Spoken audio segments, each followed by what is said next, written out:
Perfume by Suskind. This is a very interesting story, which has mesmerizing aspects, moments when you feel the joy, the flow, the peak experience of the creator of perfumes, and then passages when the reader is, I would say, horrified by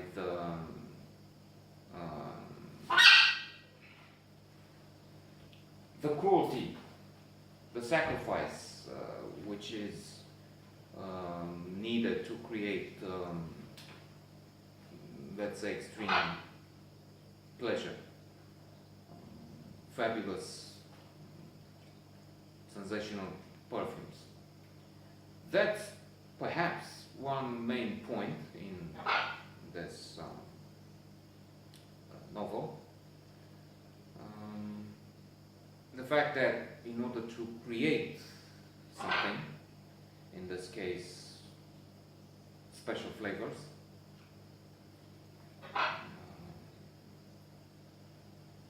wonderful smells, perfume, sacrifice is needed. It's not easy. Creation, work of art of any kind, worthwhile endeavor involves pain, a lot of suffering. In this case, the ultimate sacrifice, that of human life. Having said that, I just don't think the hero needed to go to that extreme. But then I'm not the author of the work on one hand, and on the other, I get the point. That's what I've just said, that there is an effort is needed, and pain, the better the result, the bigger the pain, and as repeated, the sacrifice. So we have this gifted young man who comes out of the gutter to become a creator of special flavors. In the process, we learn so much about what happens with the poor, with those living on the fringe of society.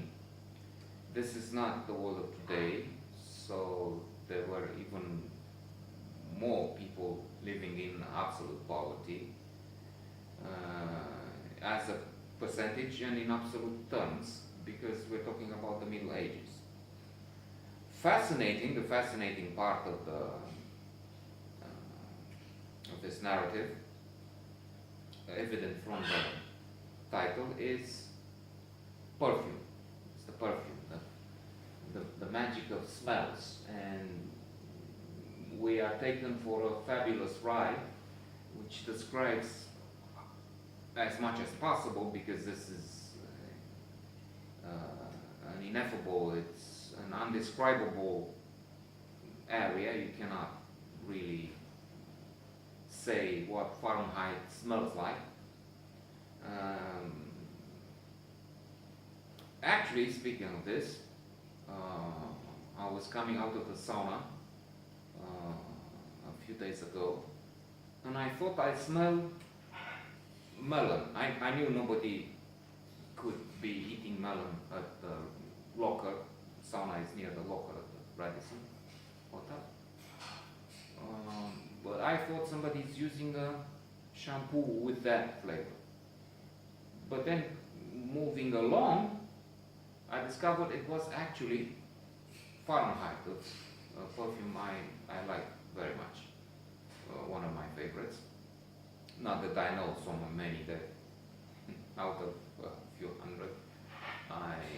This is one of the few I know. Maybe. Because I was thinking, I'm not so sure, how come I thought it's melon, and then moving along, now I think it's Varnheim.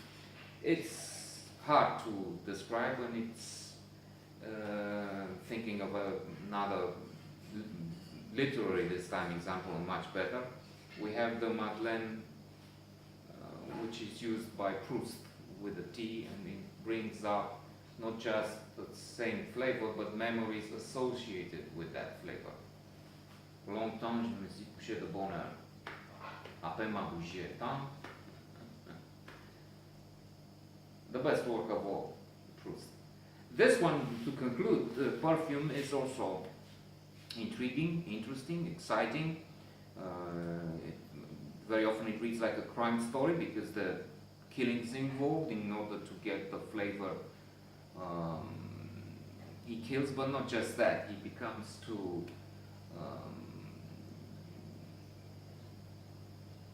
passionate and too crazy, the hero. And in the process he kills, not just for his final achievement, wonderful perfume, but also for some kind of sick, perverted, outrageous pleasure.